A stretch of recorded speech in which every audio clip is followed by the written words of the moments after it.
simplified the hard line,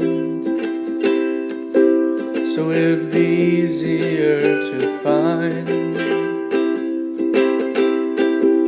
They made the number 988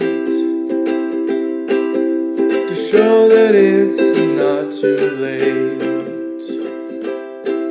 Oh, we want you to stay alive. There's a way that you can thrive. Let's just talk a little while. See if I can make you smile. Tell me what you're going through. I'll be there to comfort you.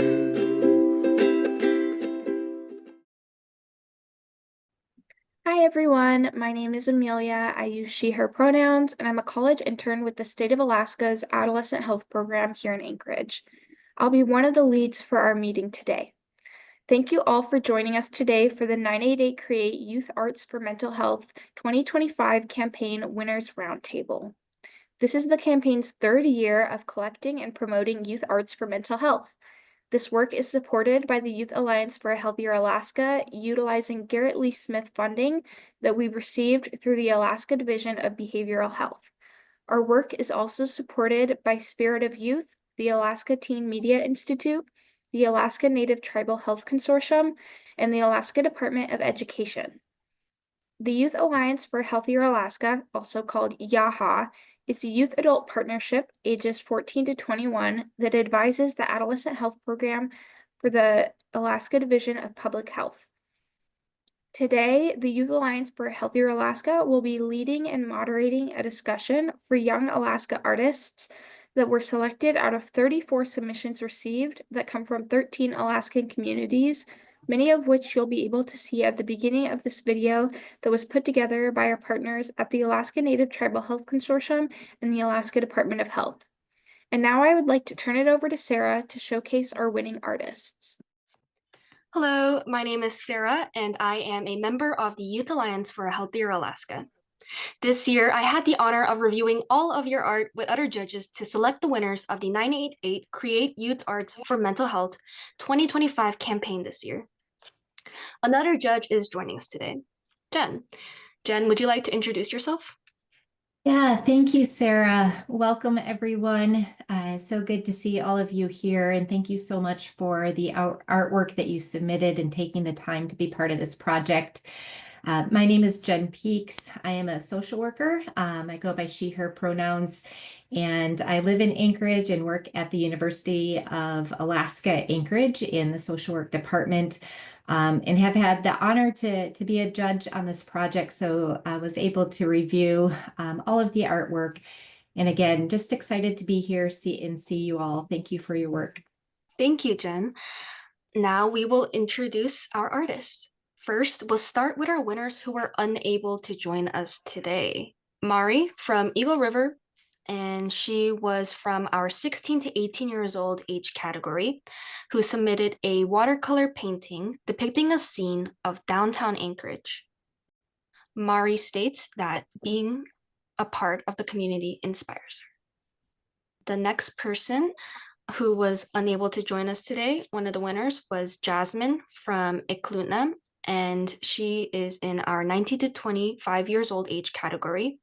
She submitted a digital art piece featuring things that inspire her. Jasmine states, I wanted to create an art piece that shows what inspires me to keep going. I also struggle with mental health and wanted to show others what helps me go forward, which is my family, my cultures, nature, the career I am pursuing, and my art.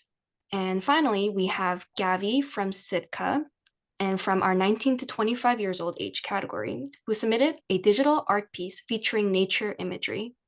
Gavi states that nature, besides the ocean, in the forest, watching the salmon swim upstream is where I feel most at peace and where I come to my biggest realizations and grow. In the quiet of Alaska's vast nature is where I feel safe and see the beauty of what this life has to bring. I learn from what the Tongass tells us. And now we would like to introduce the winners on the call today. Kiera is from Anchorage, and Kiera's artwork is called Inspiring Friendship. She describes her artwork as a comic showing how real friends inspire and help each other grow. Kira, what inspired you to participate in the 988 Create 2025 program? My pentathlon coach told my mom about the competition, and I thought it sounded kind of fun. And I thought it would be kind of cool to show my artwork to people in a way that could help them. Next up, we have Hannah, who goes by she, her pronouns, from Anchorage. Hannah's artwork is called River of Dreams, and she describes her artwork as a poem about how she is inspired by her dreams to keep going with the support of family and friends. It also has the message of calling or texting 988 when times get tough. Hannah, what inspired you to participate in the 988 Create 2025 campaign? I think what inspired me to participate in the 988 campaign for mental health was when I saw a YAHA post on social media that was advertising the campaign. And I didn't know what that was, so I was kind of curious, so I searched it up and I found that it was a crisis lifeline for people who are struggling with mental health that could call or text. And since I like writing poems, I thought this would be a great idea to write a poem for this campaign. Next up, we have Campbell from Knik. Campbell's artwork is called Broken is Beautiful, and she describes her artwork as, I took inspiration from the Japanese art of kintsugi, the art of fixing broke pottery with urushi and silver or gold dust. It represents the healing process that happens once you talk about your problems and mental issues. Campbell, what inspired you to participate in the 90-Day Create 2025 campaign? My art teacher showed us the 988 Create stuff about 2 days before we were supposed to submit it. And my dad was a victim of suicide in 2020. So I thought this would be a great way to support the cause of helping people who are suicidal. Next up, we have Emily, who is from Anchorage. Emily's artwork is called Challenges Help Me Grow. It contains 3 panels that represent learning from failure and growing from experiences. The first panel is an image of a girl fallen and on the ground during a race. The second panel is an image of the girl brushing herself off and continuing to run. The third and final panel depicts the girl crossing the finish line with her hands raised in the air. Emily, what inspired you to participate in the 988 Create 2025 campaign? I was inspired by the fact that the need for organizations such as the 988 Lifeline is rising, and that mental health and depression are on the rise, especially in teens. I've seen it personally around my school, and I think that it's a great cause, so I really wanted to participate in spreading awareness about the 988 campaign. Next up, we have Starlin from Anchorage. Starlin's artwork is called Friendly Photos, and she describes her artwork as, my piece is called Friendly Photos, mainly because my friends are what keep me going in rough times. I enjoy their company and can always reach out to them when I need some advice. If you are ever feeling down or sad, remember there's always a friend out there, whether in your community or on the other end of the line of the 988 hotline. Starlin, what inspired you to participate in the 988 Create 2025 campaign? Something I enjoy and I want to share it with other people. I hope that my art will inspire people to share their passions, understand 988 in school, and to be a part of a supportive society. I also think that a lot of people deal with mental health silently, and if I can support at least one person's outreach, I want to do so. Next up, we have Natalie representing YAHA Club from Service High School, which is located in Anchorage. Their artwork is called You Were Made to Have a Future, and they describe their artwork as a club, we lead with the narrative that everyone was made to have a future. We will be placing this mural on the walls of Service High as a continual beacon of hope, and for students to know you are not alone.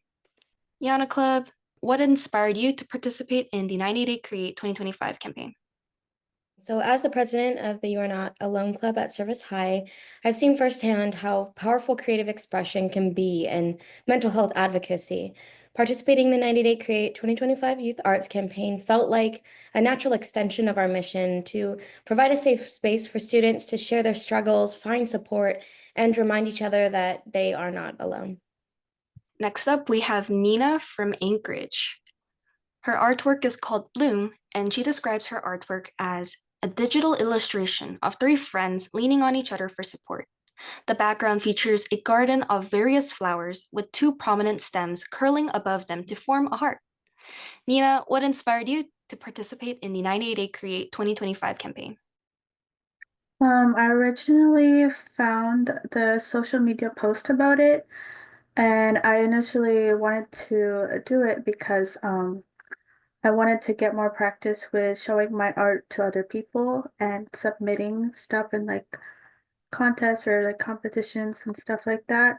But I also thought that the message behind it was really good, really inspiring. So if I had to participate in something, I would want it to at least be helpful to other people or provide support. Next up, we have Kiana from Anchorage, and her artwork is called The Woman Who Wove Me. And she describes her artwork as based off a portrait with her grandmother, maternal, and great great great grandmother, paternal, and how connected she feels to them through culture and arts.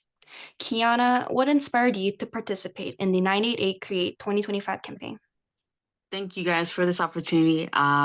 What inspired me to be part of this campaign was a lot of my friends kept sending me this post, and they know, like a true artist, I don't really do deadlines.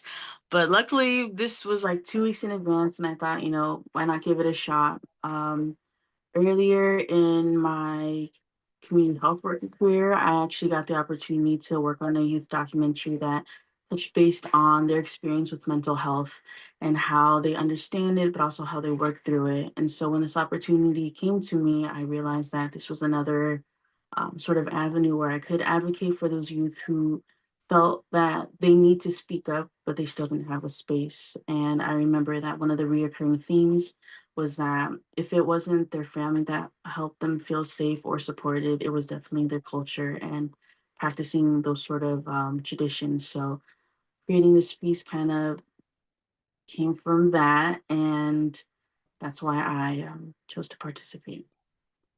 What a commendable reason. Thank you so much for your response. We have one more participant who was not able to make the call, but has given us her response. And this is Jasmine's response to the question, what inspired you to participate in the 988 Create 2025 campaign? She said, I wanted to show what I live among that inspires me and keeps me going, which are my cultures, my family, the career I'm pursuing, nature, and my art. Next up, we have a moderated panelist discussion.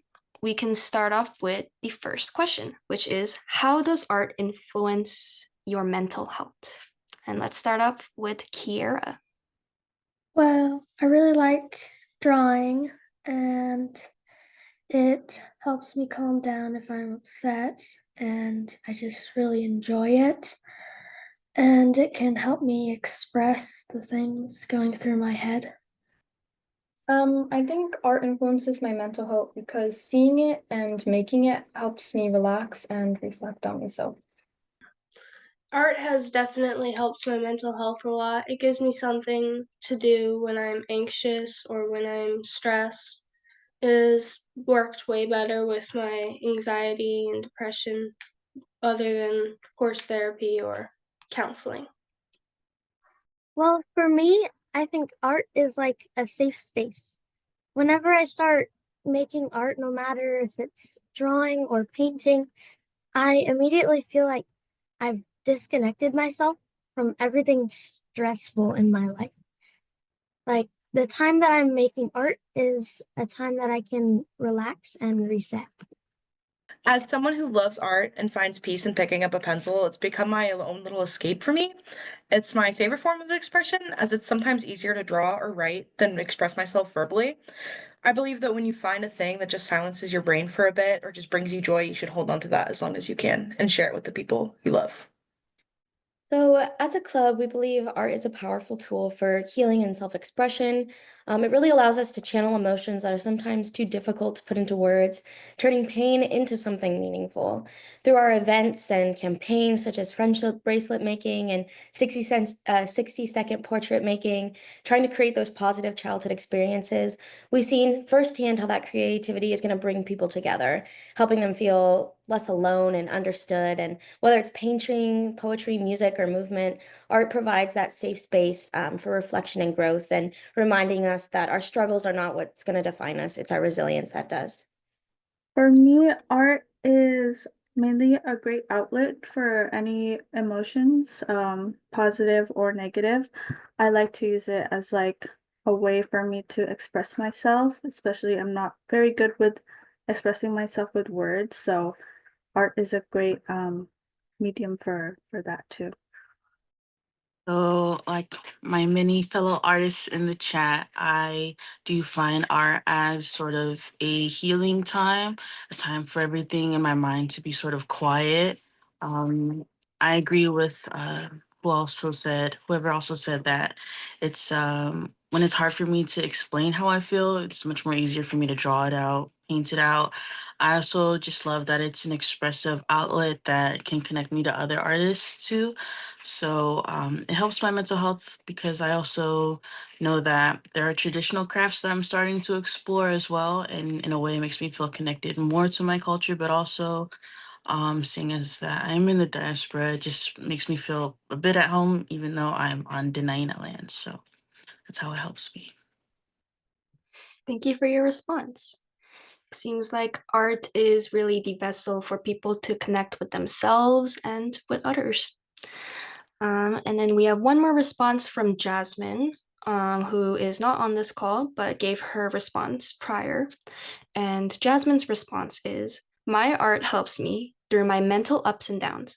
When I am feeling stressed or depressed, my outlet to get away from feeling that way is art. It allows me to clear my mind and feel relaxed. Those were all the responses for the first question, and now we will be going on to the second.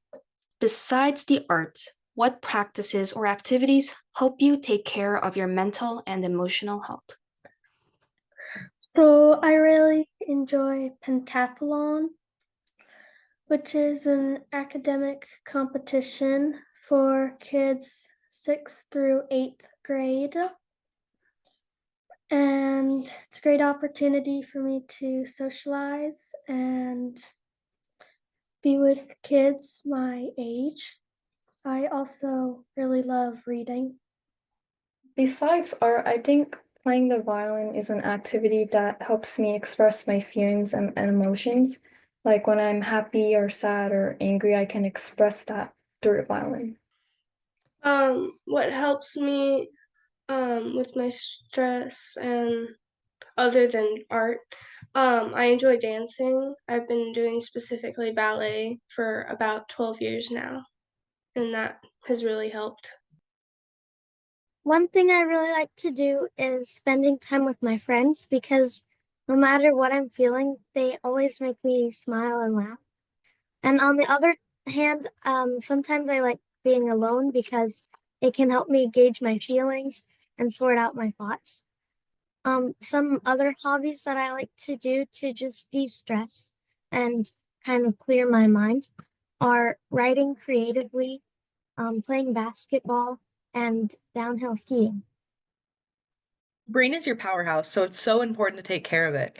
Recently, I found myself enjoying the sunlight while it's out and getting fresh air. I also like hanging out with my friends as they motivate me to take way much better care of myself. I also enjoy listening to music at times and enjoy playing the occasional video game.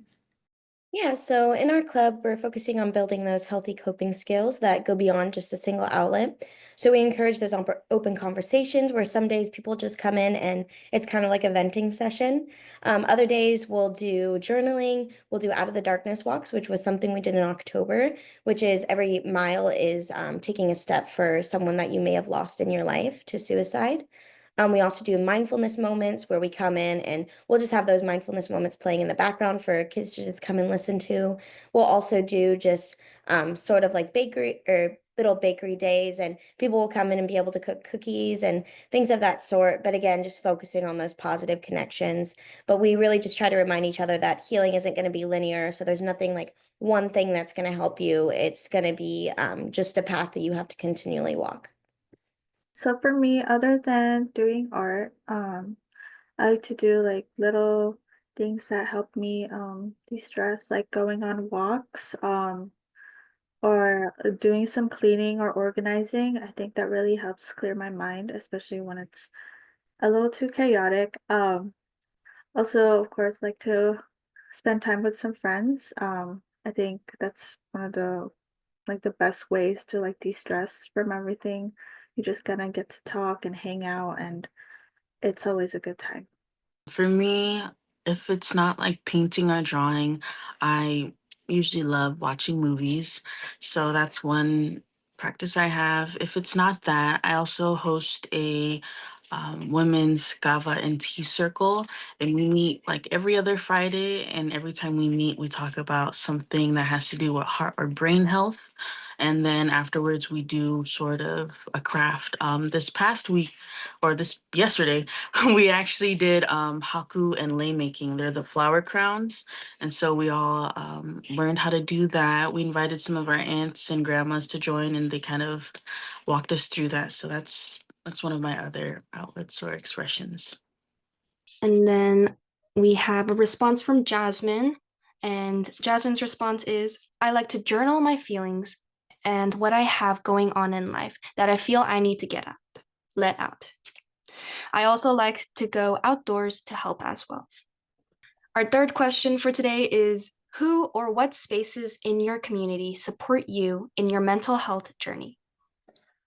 My mom and dad are really great, and I really love them, and they're always there for me when I need them. And like, I also love my grandparents. They're really great too, and my siblings. I would say my mom also helps me support my mental health journey because she boosts my confidence and ego and also gives me great advice for my mental health.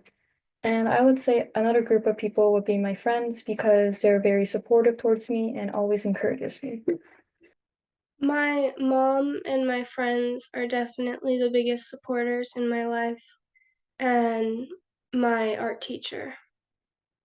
They take care of my mental health. They make me feel a lot better when I feel down. They take care of me all the time. Well, I'd say that my friends are always supportive of me whenever I feel anxious or anything. I also think that my Girl Scout troop is supportive of me.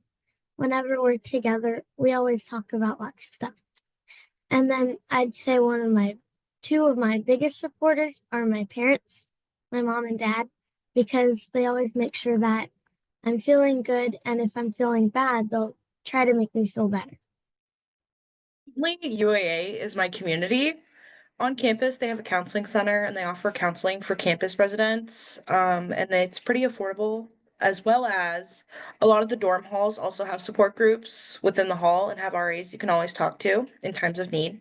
And personally, as well as my friends, are a really big part of my own community. And they are pretty in tuned to like, hey, you're a little overwhelmed right now. What's going on? And they're quick to acknowledge that. Beyond our amazing student body that actively participates in YAHA and our different campaigns, we're very grateful to our teachers, such as Autumn Browning and our amazing principal, Emma Tizazam. They really just want to see us grow the club and support us in any way that we might need. So for last year, I was able to get the permission of our activities director, Rick Stone, and I was approved to fundraise and build a chalk wall. So that expands the entire upper G side of our school. And we're able to highlight various student artists, various poems, quotes, and just words of affirmations for the students. And it wouldn't have been possible without, the faculty that's there to support us. So, yeah. I definitely have to say, my friends. I find that there's just some things that you have that you're kind of like not able to tell your family. And maybe it's like too uncomfortable or just something that you don't think they truly understand. So I find that turning to friends can really help with that because they're always open and they're always giving me that support that I need. I think for me, it's about two groups. The main one being my grandma. She is my support. So shout out grandma. And I think my second one has to be my Gava group, Galapu Ifo. It's a space where we can come there and kind of just unravel and like decompress from all the things from maybe like work and school and sometimes even home. And so having that space with other women who are especially like around my age group, I think it really helps my mental health because I understand that it is a safe space, but it's also a learning space. And so that whatever I put on the table, it's not so much that they'll be judging of it, but more so that they'll be able to listen and provide advice that isn't like, I guess, super vague. Because you can tell someone keep going, but it's like I'm gonna need a little bit more than that. So I think that's my space for me. And next up, we have Jasmine's response. I get the support from my family and best friend, but as well as my therapist and even a few staff members at my school. That concludes the third question, and we will be going on to our fourth one, which is, in what ways can Alaskans support youth mental health? I think that we could help raise awareness for problems like bullying and anxiety and abuse and depression, and offer support for those going through with things like that. It would be great if people wouldn't feel judged for having mental health problems, because that can stop them from getting the support they need if they feel like they won't be liked or accepted or thought that they're weird or something. But that's not true, because they deserve to be given help if they need it. And Alaska doesn't get very much sunlight, so I think vitamin D is an important thing for us. And it helps your brain and makes happy feelings. I think like teachers and counselors at school can support youth mental health by checking in with students to see if they're struggling or need help. And I also think that there should be like youth support groups at schools or public community spaces like the library, where people who are struggling with mental health can gather together and and have a conversation with each other. Yeah, going off of what Hannah said, definitely a bit more support from the schools and teachers might be nice. And going off of what Kira said about um, less judgment around the board about mental health issues and mental health in general. It's not really something to make fun of. It's an actual problem that people are facing. It's very important. I think that some ways that we can support mental health is by promoting helpful campaigns such as 988. We can also spread the word about speaking to a trusted adult or a friend or a trusted person about your feelings and your mental health, since doing that can especially lower your risk of overwhelming anxiety or depressing thoughts. Similar to what Kiera said, we can also try to prevent things such as bullying, anxiety, and more, all of which cause mental health. The highest rate of seasonal depression in the US, making vitamin D so important. So being supportive during those darker months is also important. I also think we need more local resources for residential treatment centers so people who need more attentive treatment for mental health can still be close enough to see family while working on their mental health. I also think that sometimes youth just need someone they can trust to open up to a lot more without fearing repercussions such as being labeled and then falling further into isolation. Kind of like what Starlin was saying, Alaskans can support youth mental health by ensuring that those resources are affordable, accessible, and stigma-free. Many young people are struggling in silence because they just fear being judged or they don't know where to turn to for help.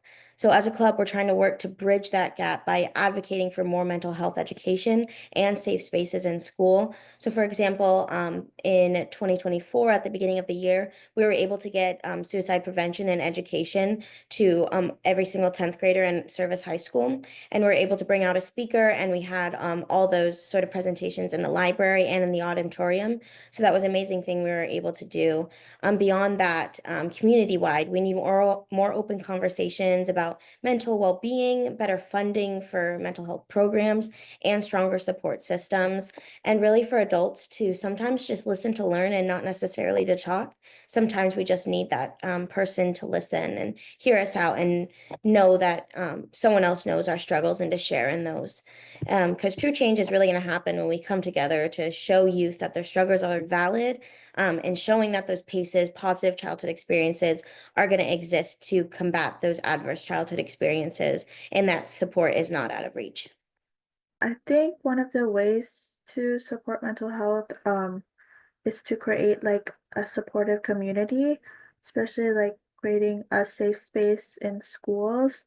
When I think of like having a safe space, in UAA, there's a room or a service, the multicultural student services. Um, that's one of the things I think of. I know a lot of people gravitate towards the space because of how welcoming it is or how open it is to other students. And I think having just that area where people can gather and like de-stress and just talk to each other can be really helpful in just helping build that community and support system with other students and uplift each other, but also give them like an open space to talk about things they'd like to talk about. I am all for having open community spaces that are specific, maybe for the ages of those, like the youth and like young adults. I think having those spaces are just as important as also having those spaces funded, because once again, to use the Kalapu as sort of an example, a lot of it is self-funded. We do accept donations and whatnot, but it took a minute for us to really reach our Pacific Islanders and that sort of demographic, because the younger ones, those around our age, they're much more open to speaking about their mental health. But when it comes to maybe like our parents or even grandparents, they're still very hesitant about it. But sort of still building that space, but also receiving that space, both in a like yes, funding, but also I guess in a communal way. I hope that makes sense. Just overall support, but also still destigmatizing what those spaces, like the purpose of them, what they're for, because I feel like education does come in part of that, with as in explaining what mental health is to those who don't understand it, especially to the older generations, because they're just like, you're just upset. And it's like, no, it's a little bit more than that. but it's also having that space to have that conversation. So I think bringing awareness to those spaces, understanding what they are for, and also supporting the spaces, even if they don't feel like they have to be in there, still being able to share that as a resource to someone who may be going through some mental health stuff. Jasmine said, by giving more affordable access to mental health care in schools and in the communities. It can be challenging to be able to find help if it costs too much, isn't easily accessible, or if you feel too scared to ask for help. Last question is, if you could share one message with other young people in Alaska or anyone watching who needs support, what would it be? I think that they should all, every single person should know that they're unique and special and amazing in their own ways, and that they should find help and be loved if they need it, instead of destroying their own life, because every single person is unique and created differently for their own talents. And I think that they should be recognized for their amazing abilities. I would say to not give up, and even though you may feel alone, you're not, and there are resources like 988 that can help you get through your struggles. Going off of what Hannah said about there's many sources for you out there, and also life's too short to always like worry about maybe what other people think or feel like you're being judged all the time. And so if you can find a community in our huge state, you can they'll probably help you figure out how to feel more accepting of yourself. Well, I would say that we are all here for you and you are not alone. And similar to what Hannah said, 988 is a really great resource for you if you're struggling with mental health.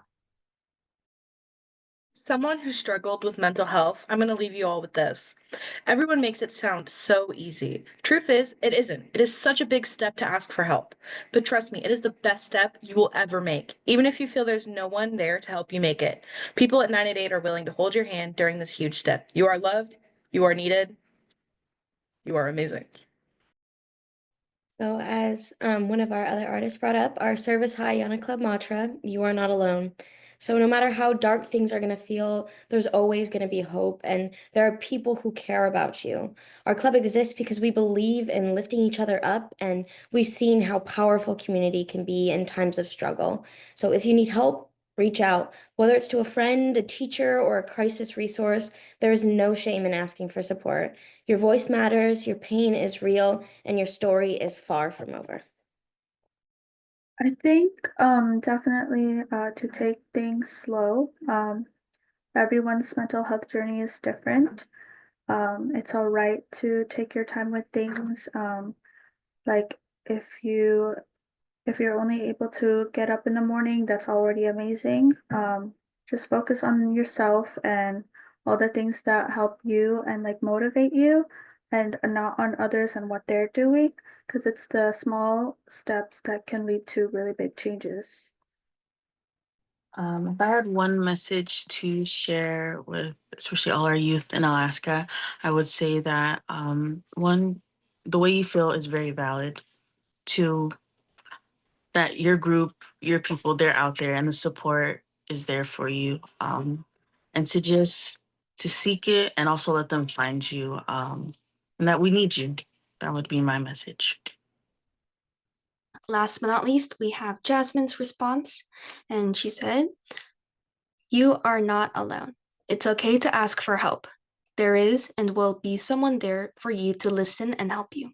It may not feel like it, but if you find the support in a friend, a family member, a teacher, a therapist, that's a step forward in helping your mental and emotional health. You are strong. It can be hard and challenging, but you can overcome it, even if you feel in that moment you can't. Great. Those were all the questions for today. And now I will be handing it over to Amelia for closing comments. Thank you so much, everyone. Hi everyone, thanks so much for your responses. Huge joy, admiration, and gratitude to all of our participants for sharing your creations, stories, and to our winners for the insight into your artwork. With your help, we continue to raise awareness about the 988 Suicide and Crisis Lifeline and continue to provide hope, inspiration, resources, and encouragement to people all across Alaska. As you may have heard from other 988Create artists and submissions, we continue to see that connection is key. Through our supportive friends, accepting families, feeling like we matter in our communities, practicing our cultural traditions, feeling like our teachers care about us, and that other adults, aunties, uncles, and neighbors are there for us, we find the keys for mental health for Alaskan youth. Thank you for watching today. Supporting our Alaskan youth and sharing their voices is essential to the work we do, and we appreciate you for being a supportive person in the lives of youth in Alaska.